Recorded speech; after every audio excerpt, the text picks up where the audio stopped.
BumbleKast. I'm your host, Ian Flynn, the Bumble King, and joining me as always is that co-host with a mouth, Kyle Krause. It's episode 69, Ian! Woo! Yeah! I don't know what that means. No significance whatsoever outside of the numerical value. Not really, although None. Our topic fits the number pretty well, I'd say. I mean, We could go that route, but because I said so, and that's the only reason why. There's no other possible reason at all that number would fit anything related to anything. Just so you know. we remain a family show. Oh, man. That's no fun. Until we finally get tired of them and go whole hog in the other direction. Well, hey, come on. What we just saw is a family movie. It is. He even said that. You have me there. He even says that. Come on. Before we jump into that, how have you been, sir? I'm doing all right. Doing just all right. Hanging in there. Finally caught up on my Sonic comics. And Cosmo number 5 just showed up yesterday, so I'm ready to go for comics. I'm doing pretty good. I'm liking these books. I'm liking what you're doing, Ian. It's weird. I've never glad you're enjoying it. I've never liked your stuff before in my life, but I like these. So I think you're improving. I'm so glad that you have said that, because up to this point, I didn't know what I was doing with my life. But now that you have approved it, okay, good. I'm glad I know I'm in the right direction. Okay, good. I'm glad I can be your source of approval. I'm glad my opinion matters. At least it matters to somebody. So how are you doing, sir? I'm doing all right. I'm actually kind of getting a little stir crazy because most of my projects are complete. Uh-oh. Or I can't work on them just yet, or they're being approved, so I don't have a ton to do work-wise, and that creative outlet starts to build up like a giant creative pimple, and it's gonna burst! Uh-oh. Also, if you joined us for BumbleKast Gaming last week, got Shadow of the Colossus for the PS4, which is utterly gorgeous, and burned through some of the early Colossi, so I'll be doing that next Friday, or I guess this coming Friday. Yes. Yeah. Yes, because that's how time progresses. So, provided I am not totally burned out because I have a busy week ahead of me with, unfortunately, boring normal life stuff, yeah, we should be hunting down more giant, possibly stone, possibly moss, full of black, gooey, smoky critter action. Okay. Sounds good. Have you played Shadow of the Colossus? I haven't played it, but I've watched a playthrough of it. Okay. Yeah, I'm that guy. I just watch playthroughs of stuff instead of actually playing them. Well, it's one of those cinematic games. It is. Yeah. It really is something that you I want to say you get the same experience watching it, but the panic that sets in as you're trying to climb these things, maybe you don't get the full experience. I don't know. It's worth playing if you ever get the chance. There's still a good sense of tension watching it. Oh, sure. Yeah. Sure. So it's worth it, if you can't play it, at least watch it. I know the controls are kind of janky, so that's not the reason why. That's not the reason why I watched it instead of playing it. Is because I didn't own it. That would be why. It took me a minute to warm up to the control scheme, but once you know how the game wants you to play, it feels pretty natural. Sure. It's also it's a PS2 era game originally, so it's got that old school design philosophy for better or worse. Yeah. So as revolutionary as it was at the time. Sure. Now, if you are just tuning in and missed this last episode, we have some exciting news. Number one, starting this season, all the Q&A will be listed in the YouTube video. So if you don't want to jump to the Q&A and listen through all the questions, you can just scroll down and see if your question has been answered in this episode. This is current all through season 4 and 1, and I'll slowly be making my way through seasons 2 and 3, which are much, much bigger. Yep. There's 26 episodes each in those, I think. And I'm pretty sure there's at least 2 Q&A bonanzas, so. Whoops. Didn't we... Do we still have all the show notes for those? For most Nope. of them? We don't? Nope. Oh, wait. Nope. Yes, we do. We do? Yes. Yeah. They're on there. Are they? Yes. I'll have to go In look the at it again. in the Okay. folders. If you go to the show notes folder and then the year folders. Oh, year- look at you. The year. Being all organized and Yeah. on top of things. This is why he runs the show, folks. Oh, okay. I'm just a pretty face. I didn't know we were putting this in the show, but sure, we can do that. This is why he runs the show, folks. And I'm just the pretty face behind the mic. Okay. That's fine.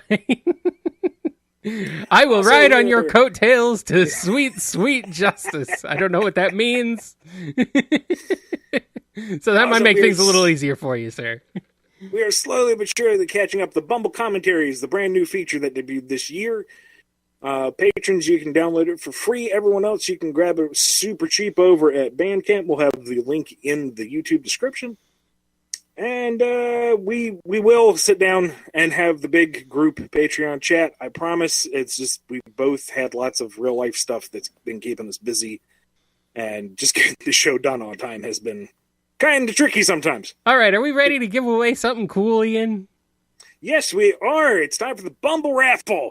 Every episode, somebody wins a surprise from us. If you are a patron over at patreon.com/BumbleKast, you are automatically entered into every single drawing. If you're not a patron, you get the same chance. You just have to email us at BumbleKast@yahoo.com for each episode that you want to be entered into.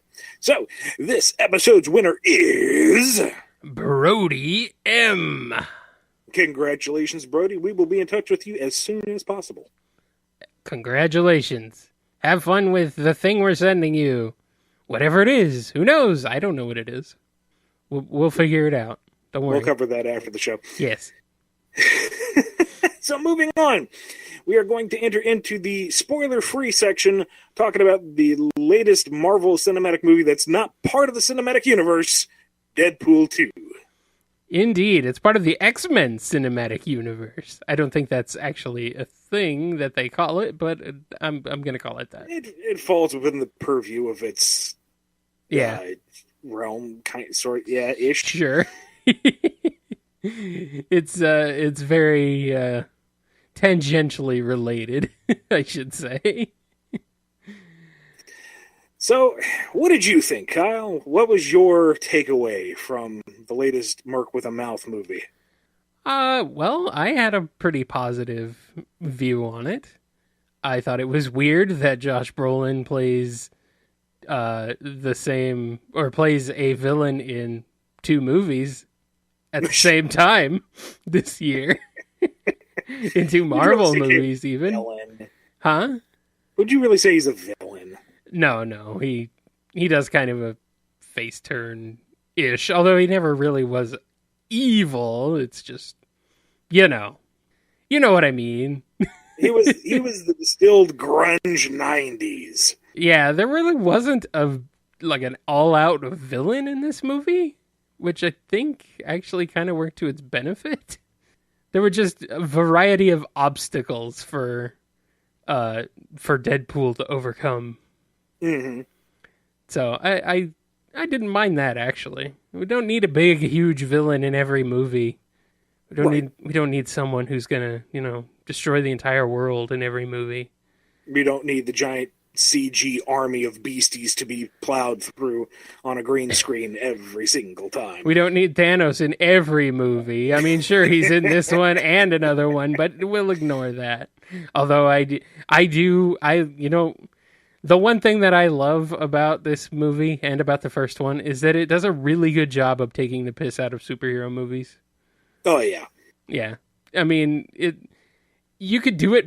It can be done very badly, but I think in this instance, the parody hits really well, especially if you're a diehard superhero film nerd like we are. I feel like I was laughing the hardest at the super inside baseball jokes. Oh, definitely, yes. And I will say that I laughed the hardest overall at the after credits scenes, Yeah. of which there are multiple. Yeah, yep. The inter credit scenes. Since there is no post credit scenes, sadly, but that's okay. But yeah, the inter credit scenes are glorious. We won't spoil anything here, but I would say stick around after the movie, at least for a little while. You can leave before the credits complete, but there's 2 scenes at the end you need to watch. I don't know. I think it's worth sitting all through the credits, especially before the very clear musical number at the end. Yes. Okay, never mind. Yeah, do stay for the credit. Do stay for all the credits. I could hear it during the movie, but I couldn't quite make out what was being said, and then they have it, unfiltered in the truest sense of the term at the very end of the credits. So sit through the whole thing. It's a shortish movie. I did also like the X-Force rap. Yes, that was fun too. Funny. Yes. Oh man. I like how he makes a joke how you have to Google dubstep because apparently people have already forgotten what dubstep is. That is like, man, that was a weird fad that came and went and nobody remembers. Yeah, I guess it really doesn't crop up much anymore. Nope, not at all. Oh, man. Which is, all right, maybe I'm showing my poor musical taste, but I didn't mind dubstep. I thought if it was used as part of the construction of the song, it was kind of fun. It could get obnoxious, sure, but you could say that about any of the contrivances that music uses. It's like any genre. There's good songs, there's bad songs, there's good uses of it, there's bad uses of it. You can't pigeonhole an entire genre into just what you think it is, because a really good musician uses. No, come on, man. Don't do that. I'm standing by that one. There's some good country out there. Sure, it's not made today, but but it's out there. All right, this is not the music podcast. Where are we going? We're talking about Deadpool 2. My takeaway from it was that it was a fun sequel. Yeah. It did what it needed to do to be a Deadpool movie. Mm-hmm. But I would have been just as happy with it going straight to DVD. I didn't feel like it was a have to go to the movie theater to see this type of experience, I kind of agree with you. I liked it. I definitely enjoyed it, but it wasn't like, it didn't like blow me away, or it wasn't. I guess it just didn't have the cachet of something like Infinity War, where it's like, this has been building over the course of a decade, and we're finally to the penultimate point of the story. This is just, it's more Deadpool, and it's fun. Yeah. It's a very fun movie. Part of the problem is Deadpool was so revolutionary in terms of superhero movies at the time. It broke so many boundaries and set itself apart that it's a really tough act to follow. Exactly, yeah. And what you get is more or less more of the same, I guess, but that's not necessarily a bad thing. I mean, you go in expecting a Deadpool movie, and that's exactly what you get. Exactly, yeah. That's not really a knock against it, but if you were, I would put it this way, I guess, if you were ambivalent about the first Deadpool, and you just kind of want to see it because everyone's seeing it, you might as well wait for it to come out on video. It's not something that you need to go out and see right now. Right. But it is worth a watch because it's fun. It's entertaining. I think it's got a good message buried under everything if you really dig in there. Buried under the violence? Mm-hmm. That is one thing. I gotta say that the CG was really lackluster. That isn't really all that surprising to me. This is the Fox Marvel movies we're talking about, after all. Yeah, but I feel like the first movie had better CG, and it had a smaller budget. Well, the first movie didn't have much CG because it had a smaller budget, so it could get away with doing or with less CG, or I should say, it had to make do with less CG. I suppose. I think the budget kind of. I definitely appreciate the fact that they gave this movie a bigger budget, and they did put it to pretty good use, but I don't know, it didn't seem like the action sequences were quite as impressive as the first movie. Mm-hmm. Mm-hmm. But So it was good. it was, and I think we're going to put that as the marker of the spoiler-free part. Yep. Because now we're going to go into spoiler territory. So this is your last warning. If you care that much about the Deadpool movie and you don't want to be spoiled, jump ahead to the Q&A. Do it now. Do it. Or don't do it. Stay here if you've seen the movie and you want to see the movie, or if you haven't seen it but don't care. Stay here. Okay, we're good, Ian. I think they're gone. Still here? All right, good. So, the one thing that bugged me the most, and it took me a minute to chew on it, was the fridging of Vanessa. Yeah. And on the one hand, it's a contrivance that is, you would think that Deadpool would make fun of more than actually utilize, which they did in the Bond-esque opening. Sure. But on the other hand, it wasn't his call to action. If anything, it destroyed him. Right. It wasn't the motivation that got him to go on his bloody, murderous rampage. It was most of the film him trying to find a new direction, which I guess kind of undercuts it a bit. The fact that she is still present throughout the film as a force instead of just a lingering memory kind of undercuts it a bit. Yeah. And the whole thing gets retconned during the post-credits. So maybe that's the joke, and I'm just overthinking it. Well, I mean, it's Deadpool, and I don't know, it feels like the whole movie was just kind of retconned, which is also the joke about, superhero movies and comic books. Just retcon things immediately after they happen. That's the joke, but I kind of agree with you. It did undercut the movie a bit, and it seems kind of weird to just kill her off, but I did appreciate that it wasn't like what drove him throughout the movie necessarily. It's just the movie is him trying to overcome that through different means. So I think it fits. I think it kind of fits Deadpool. Appreciate that they threw out pretty much all of Cable's rat's nest of a backstory and just made him basically Bishop, a future cop, and he has a very, very blatant parallel motivation to Wade, and that's why he comes back. I'm perfectly fine with that. Yeah. Because if you're going to bring Cable into a general populace movie, you're going to have to not just trim the fat, you're going to have to get out the hedge clippers. They didn't even bother to mention who his parents are, which is great. I'm glad. I'm glad they glossed over that fact. I'm glad. Well, I mean, his cybernetics looked cool. Yeah. The little bit of telekinesis was used well. He had his BFG to blow everything up. He had that super grungy 90s fixation at the start and then kind of mellowed towards the end of it to get a little closer to, I guess, what modern Cable is. I haven't read X-Men in a bit, so I don't even know if he's alive at this point. And really for me, because I was a fan of the Cable Deadpool comic for its brief run, warts and all, because the straight man Cable to wacky Deadpool was just gold. It works. And we got a nice juicy taste of it there right at the end of the film. It's like, give me more. Yeah. Deadpool 3, Cable and Deadpool. Just the two of them pissing each other off, occasionally shooting each other because just please, I will give you my monies. I will take back everything I said earlier and say, go to the theater. Just, that was fun. Oh, I love that so much. If there's anything that's to be said about this movie, it's Deadpool's interaction with everybody. Yeah. Just the way he reacts to pretty much everyone. even the first X-Force that is kind of unceremoniously killed off.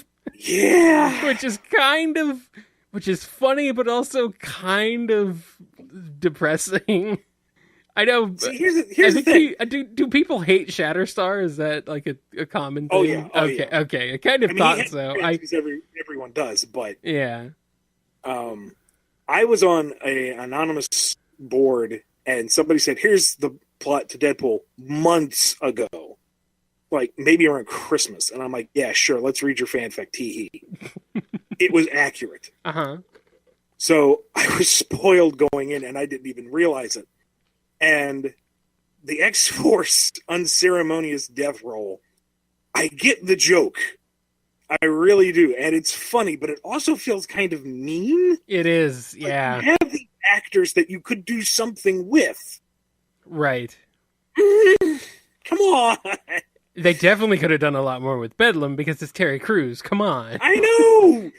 You got freaking Terry Crews. Terry Crews, come on. You got Terry Crews. How could you do that? And I get the joke, and it's funny, but I don't want that joke. Give me a different joke.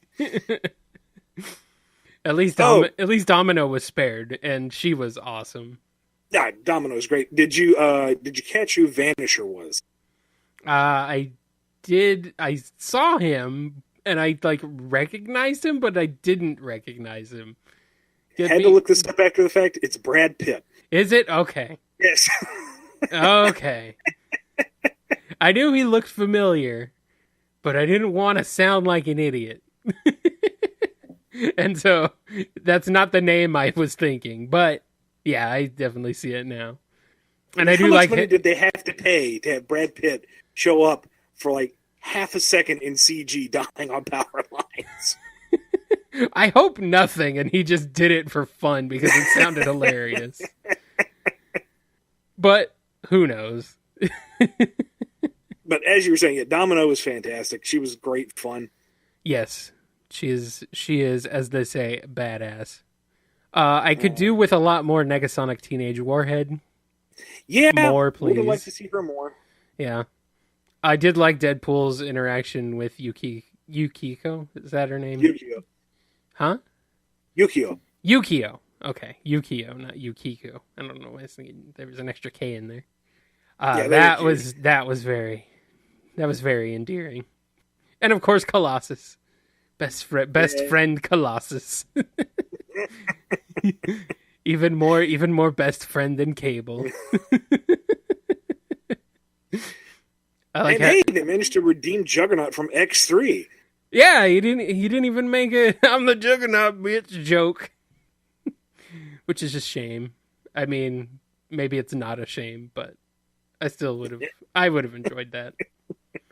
Maybe if Deadpool had said it, that would have been better. But yeah, I did like that Juggernaut played a bit of a role in here. He seemed to survive, so he might be back in another Deadpool movie in the future, which could be fun. Yep. And I did like Tom Cassidy, though. Our beloved, storied, well-remembered X-Men villain, Black Tom Cassidy, is dead. Oh no! He was the best black. He's the best black character in the world. You can't kill him. Yes, good old Black Tom with his powers of who was known for that story arc where he's Banshee's brother? I guess.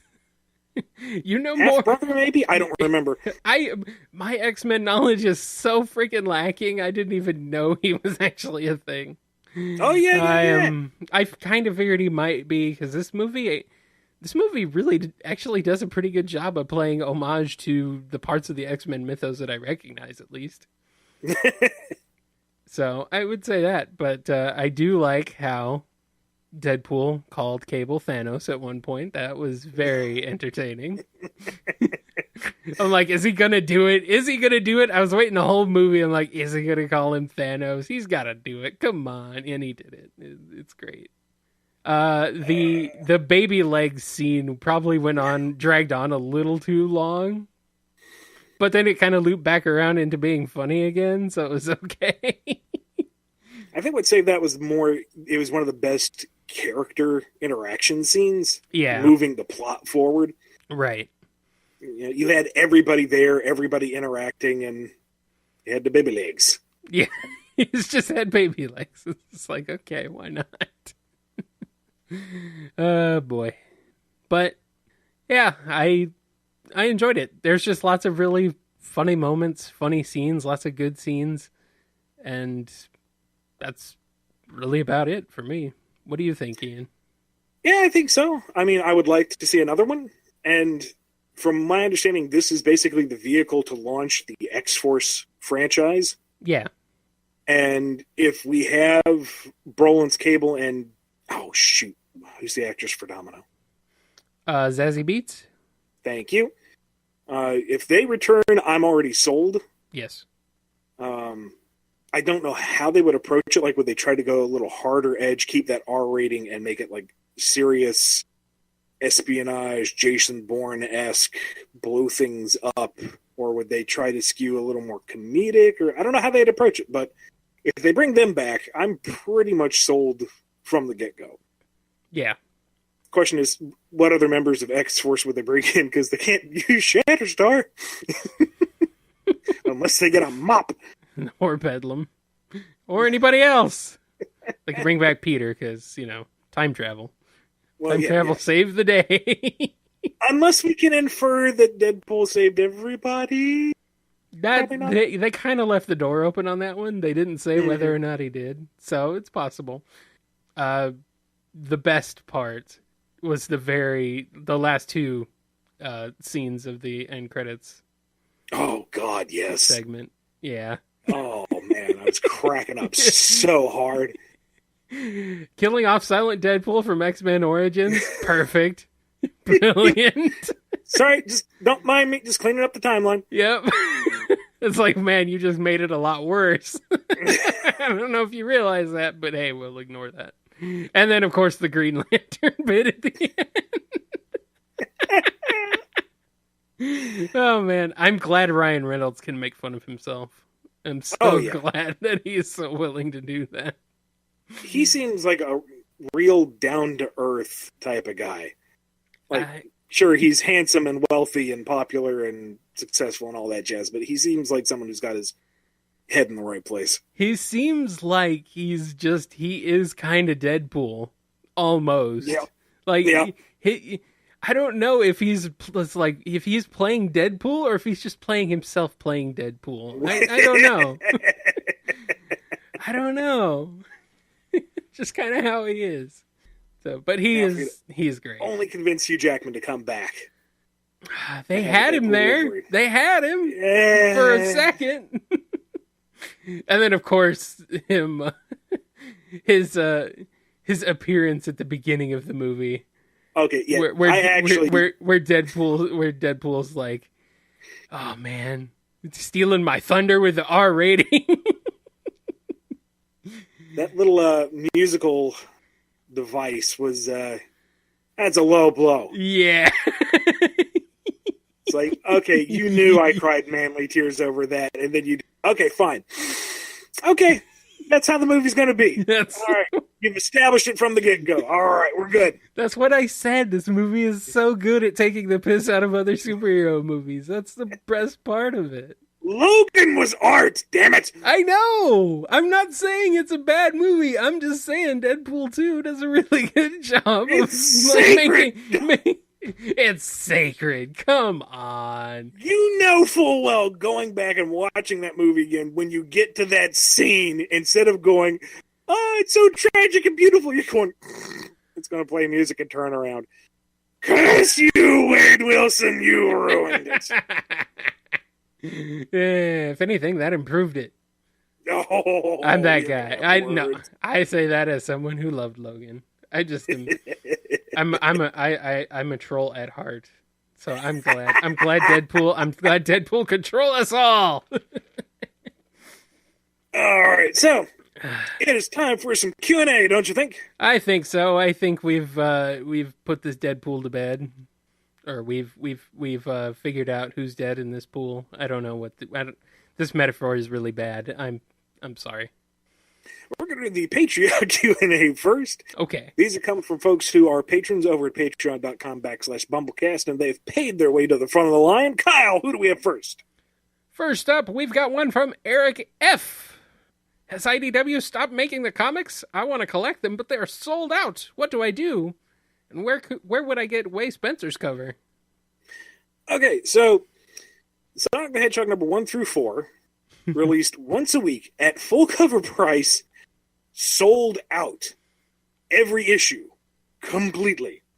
That's unprecedented and kind of mind-blowing.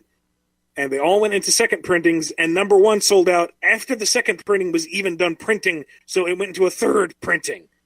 Yeah. That's just, I can't even conceive of that, Kyle. It's honestly terrifying and humbling. It's awesome, is what it is. It is. It truly is, in the truest sense of the word. So that's why you would have trouble finding it in comic shops, because I don't think anybody expected it to be as huge as it was. Not retailers, not the distributors, nobody. So, right. Yeah. If you haven't already, hit up your local comic shop, see if they still have it. I don't know what all is being reprinted in terms of variant covers. If you missed out on the first run of them, I think that's it. You might have to go on to eBay or Amazon or other online stores and see if anyone's selling them. Go to shows and collector marts and see if anyone's got back issues for sale, because I think the second printings have unique covers to them. I will. As for Ian, I just want to. go ahead. I want to hop in here because I looked up availability at Midtown Comics online. They're still there, and they're actually on sale right now. So hop on over to Midtown and grab them there if you want to get them online. I think that would be the easiest way. That's where I ordered mine, and they came here pretty quick, and they came in great condition. So check them out. Yeah, so that's where I got mine from before they all were announced as sold out. So, yeah. As for the Spencer's cover, that was exclusive to Spencer stores, which, as far as I know, are only in the U.S. Yeah. You had to purchase one of the Sonic T-shirts on Free Comic Book Day to receive one of the comics as supplies lasted. So, if you missed out on that, you can try going to your local Spencer's if have one and seeing if they still have some in the back. Otherwise, you're going to have to start hunting online, because it was a very, very limited run. I mean, it's the same comic, it's just a different cover, but if you really want that collector's item, you're going to have to hunt for it, because it's a collector's item for a reason all of a sudden. Yep. None of these, we're going to inflate the market with our hologram covers, bajillion number ones. No. People actually snatched this sucker up.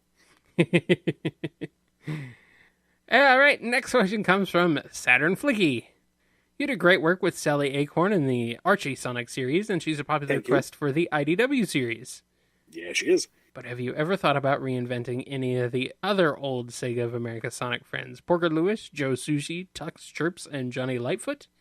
That is to say, as separate entities from the little animals in Sonic 1, just as Sally Acorn became. Okay, let's dissect this one a little bit, because Johnny Lightfoot and Porker Lewis specifically are better known for their Fleetway incarnations. Yeah. And I know those would be off limits to me right now. My Fleetway knowledge is not the best. I don't think Joe Sushi, Tux, or Chirps showed up in that question mark. I don't know. I don't think they did. Or if they did, it was as the little animals and not like full-fledged Mobians, for lack of a better term.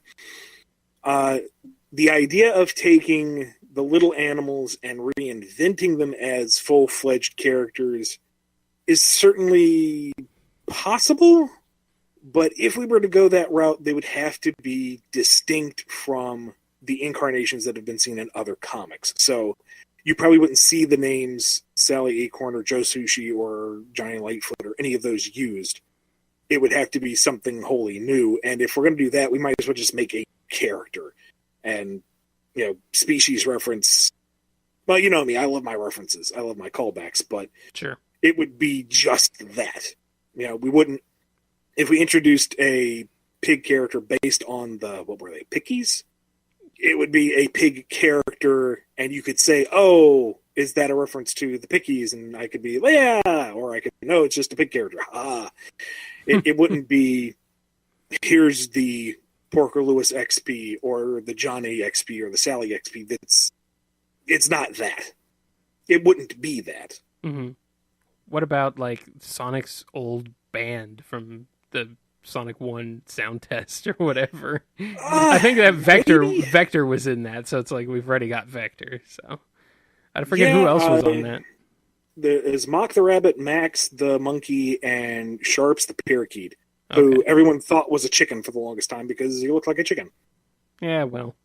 It wasn't until very, very recently that it was figured out that he was a parakeet. So a lot of interesting trivia coming out over the recent few months.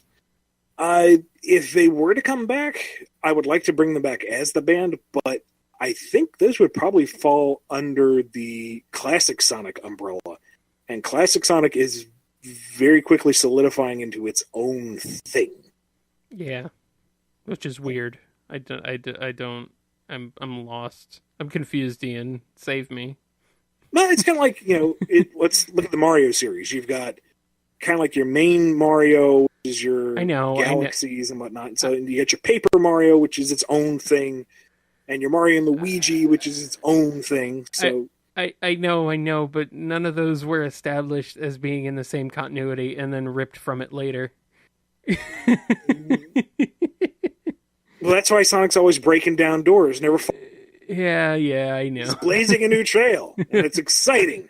Oh, okay. It's exciting. Speaking of retcons. Speaking of contrived retcons that mean nothing. Let's get into standard Q&A. That's not a very good segue. From SonicBlueRanger. There's been a lot of discussion about this, so I might as well take it to the source. Is Tangle a lesbian? A lot of readers, including me, read her reaction with Blaze as a crush. And counterpoint, a lot of people read her interactions with Sonic as a crush, so... It could be. Maybe she's neither. I'm not going to touch this, and I'm not going to do it for anyone. Not Rough and Tumble, not Whisper when she shows up, not with any of the main cast, because my experience has been that, unfortunately, the minute that you trot out that aspect of the character, that becomes the only discussion of the character. Right. Not who they are, not what their interests are, not what the actual story content is. It just becomes one giant, constantly roiling ball of angry argument over just a small aspect of the character. So, if you want to read her that way, have fun. Go for it. I'm not going to say you're wrong. If you don't want her to be that way, then she's not, and you're fine, and just keep reading. Maybe down the line, once the book is better established, and once she's had a chance to do something aside from appear once, we can, delve into her and expand that and maybe, set a flag on that mountaintop. Who knows? But for right now, I want folks to enjoy her for who she is in the world of the colorful animal people, and then we'll start getting into the more nitty-gritty stuff that is going to piss off the internet no matter what I do. Tangle Solo Series says what? So my answer is no answer right now. I don't want to care about the romantic relationships of these characters because it's never but anything but misery upon the series. Just enjoy the adventures for now. And that's not just Tangle. That's everybody. No Sonic Amy, Sonic Tails, Big Froggy, whatever. Nothing. No, I'm done with it. Wash my hands of the shipping. Okay? And I already know someone's going to be saying, Sonic number 2, you had Amy totally having the hots for Sonic. Yes, because that's canon in the games.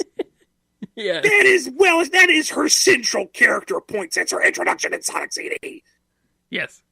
Don't at me. Tired of it. You heard it here, folks. All head cannons allowed. Yes. Launch all the ships. Launch all head cannons. As far as you want. Off to the horizon. Arm cannons. Fire. Have fun with that. Next one comes from cutegirlmayra. Ian, are you allowed to have a fan fiction, and do you? Also, what mandates or rules has Archie given you in directing this new Sonic continuity? I'm aware that beforehand, Archie had rules pertaining to characters such as Sonic can't cry or Sonic can't show any interest in Amy Rose. Were those just rumor or very real, and are they still present, or are the shackles released, and you may discern a little more concerning character portrayal and development in IDW comics? So that's like 2 questions instead of 1, but okay. Do I have fanfic? In terms of these are the stories I would like to tell within these properties, sure. It's not written down or published anywhere. It's all head stuff. But I guess in terms of formulating stories based on other people's properties, that is fanfic, whether or not it's on the page or just in my head. So sure, why not? It's not out there for you to read if that's what, that might be what they're asking. It could be, or maybe they're asking about if you have Sonic fan fiction, which technically you once did. Yeah, there's some stuff floating around there in the dark places of the internet back before I was professional, and please don't look it up. Oh, it's bad. It's You can find we all do stupid things when we're kids. Just you can find it on the dark web. You have to use Bitcoin to get it. Don't waste your Bitcoins on it. But in terms of the mandates, the mandates are not like these hard and fast rules that were chiseled into stone and delivered to my doorstep. Thou shalt not have Sonic emote. They are general common sense criteria that various writers have made public over time, because when the fans go, why haven't you done X? And not just me, but others in the past have said, well, because we can't. Because that's not what the licensor wants us to do with the characters. And that's not unique to Sonic, and we've been through this so many times. It makes sense because it's a multinational brand, multimedia brand. It needs to stay on point. And some of these rules or guidelines have been distorted by the internet over time, because that's what the internet does. Like the whole Sonic cannot cry. That is a oversimplification of what came to be. There was this cover for one of the older books where Sonic is sitting there hugging his knees with a tear rolling down his cheek, and it's all very morose and sad and whatnot. And people kind of point to that as, that's the single turning point. That's the straw that broke the camel's back. And it may have been one of the red flags that went up, but it was not the one event. And the guideline that came from it was not that Sonic can't ever cry. It's that you can't write Sonic as a mopey emo derp in the corner. That's not how Sonic would react to things. That's not who the character is. He's not someone who's going to get overly emotional or weepy when he's met with adversity. He's someone who reacts, whether it's positively or negatively. That's up to interpretation. That's up to the individual moment. He is a very proactive character. He isn't mopey mope. Sonic can't show interest in Amy. It's that he doesn't really show interest in anyone. He's that free spirit. He doesn't sit down and get overly emotional or pour out his feelings. He's always on the move. He's very cool and chill about everything.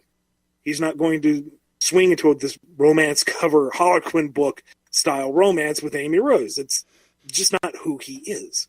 Right. So, yes, there are directions that fans want the characters to go and grow and whatnot, and I understand that. There is no common consensus on where that's going to go, so it's not like I'm beholden to any one idea. And it all comes down to what the licensor wants. If they want Sonic to be portrayed in this way, that is how he will be portrayed. That's how it was before I ever got on the book. That's how it was when I was on the book, and that's how it is now. So, see, I'm going to say this, and it's going to be misinterpreted, and there's nothing I can do about it. All the rules are still there because they make sense and they're common sense rules. And it hasn't impacted how I've approached the series in years. And as a matter of fact, with the IDW Sonic, Sega has given us a ton of creative freedom and has been very receptive to a lot of the new ideas. And there's there's stuff that I can't talk about That's really super cool. That, I said, what if we did this? And they were like, that's cool, but what if it was this way? And I said, that's even cooler. Definitely doing that. It's like, I want to introduce this element. Okay, cool. What if it also had this element to it? That's genius. I can't use it in this issue, but I will use it somewhere else because that is awesome. It's been very, very just exhilarating, to not only just play with all these old toys like I always have, but to have the licensor kind of lean over your shoulder and go, that's pretty cool. What if you played with it that way? Yeah, that's awesome. So I've gone way off tangent here. Basically, everything's fine. Nothing is broken.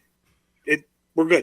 Okay. It's wonderful. I'm enjoying myself, and I think that will translate into the book as we go. All I know is that Deadpool totally wants a mandate with Colossus. Is that not the kind of mandate you were talking about? It is now. Okay, good. Thank you. I'm glad I could help. Launch all the ships. And our last question comes from ToastyKong. I want to see that Kong. I want that Kong. That Kong needs to be a Kong.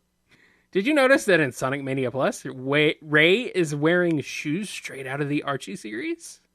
I don't think they're like one-to-one exactly the same, but yeah, they are. They have to be a nod to Aaliyah Baker's redesign. It just seems too coincidental. Yeah. I could be wrong. Don't take that as official word. I didn't hear from anybody on high that that's what they were doing. It's just, after the hooligans showed up, it just it really feels like Christian Whitehead is taking a little bit from the comics. I think he knows. I think he knows what's up. And it not just my run or my era, but he also has the nod to the Brotherhood of Metallics as well, and that was fantastic. Oh, that got me hyped. Yeah. All right, and that's it for this episode's Q&A. We got some stuff to wrap us up, Ian, so why not launch into it? All right, if you want to find me after the show, head over to my website, bumbleking.com, or you can find me on Twitter at IanFlynnBKC. And you can find me at KyleJCRB on Twitter, or you can head on over to kngi.org, where you can find archived episodes of the BumbleKast in MP3 format, along with my other show, Nitro Game Injection, which streams live on Saturdays at 7 p.m. Eastern Time, also at kngi.org. If you want to ask us anything for the Q&A, head over to at BumbleKast, or hit us up on the emails at BumbleKast@yahoo.com. Don't forget, you can also leave your questions down in the YouTube comments or via the Patreon comments or messaging system. It's all there. We also do our Twitch streams when we get around to it sometimes over at twitch.tv/BumbleKastGaming. And we have patron-exclusive streams every Friday in the evening, somewhere between 8 and 10 o'clock Eastern Standard Time. If you want to know exactly when, head over to BumbleKast and we'll let you know. Yes, that's patreon.com/BumbleKast. And don't forget to also go check out the Bumble Store at shop.spreadshirt.com/BumbleStore. And Ian, don't forget to give a shout out to our lovely supporters on Patreon. I never would and never have. Don't fact check me on that. Big thank you to Eric F., Daniel H., Alex P., Saturn-Flicky, Zanoss, Brando, Fatoller, Scruffy Matt, Chris A., John B., Sam Cybercat, Mike B., Samuel P., Jennifer R., David C., Rubbing the Light, Lisa M., A.E. Double, Brody M., Neil H., Damo, Justin F., Justin G., Connell T., David M.S., Adam T., Silly String Decaro, Michael A.Q., Lee A., Chevelle, Don B., Sin Fritz, Taco El Gato Comics, John M., S. Savardichan X, James K., Tick Tick, Papa Papa de Pripity Papa de KKM, Overthinking Films, Adam B.T., and Ron. It's Papa Dripopolis. I can't say it. It's like Hydropolis, but with Papa Drip before it.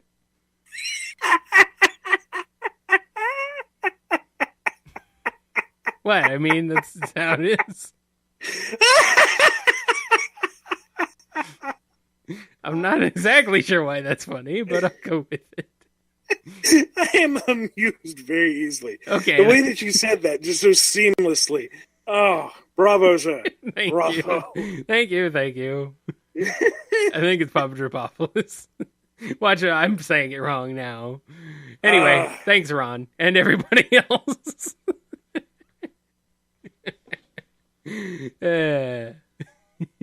That's going to wrap us up for BumbleKast episode 69.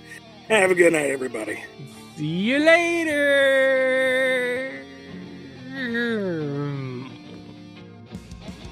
BumbleKast Zone, Act 69. Hi there, and thanks for listening to the BumbleKast. If you liked our show, be sure to hit the subscribe button and consider supporting us on Patreon. We have some great rewards as well as big plans on how to make the show even better. Also, rate and review our show on iTunes. It gets more folks listening and helps us out, so we definitely appreciate it. Original music composed by Ken Coda Snyder, used with permission. Find more of his music at bc.s3m.us and find the theme song at noisechanradio.bandcamp.com, available as a pay-what-you-want download.